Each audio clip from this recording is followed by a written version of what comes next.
I remember years ago, I went to my therapist and I was complaining about life. Hey, this is what's happening in the ministry. This is what's happening in our finances, so forth and so on. And he looked at me, he said, Ken, you know what your problem is? He says, you just want things to be easy and you want to be happy. And unfortunately, people who want things to be easy, they overdrink and they overeat because they've made their happiness an idol.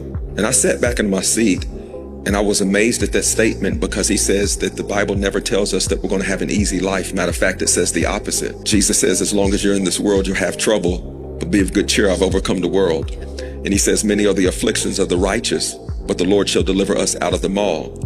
And so what he says is that even if you have hard days and hard things, you can still have joy in hard situations. Stop trying to make the hard go away. And I feel like we live in a day and time that if it gets hard, we're ready to run.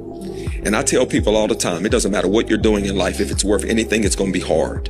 You say, I'm about to get married. Okay, that's going to be hard. It's going to be good at times, but it's also going to be hard. You say, I'm pregnant. We're about to have a baby. Okay, praise God, but that's going to be hard. You ain't going to have sleep for like a whole 3 years. You're not even going to know your name. You want to start a business. Praise God, but that's going to be real hard. You say, well, I just want some free time. You ain't going to have no free time for like 10 years. You're going to work 70 hours a week until you build something of substance. Stop looking for something easy. And I think we've made an idol out of easiness and an idol out of happiness. And so when things get hard in our marriage, we feel like we made a mistake. And no, it's just marriage. Marriage takes work. Because it's hard being married and it's hard being single. So it's going to be hard either way. Choose your heart. Right. Choose your heart.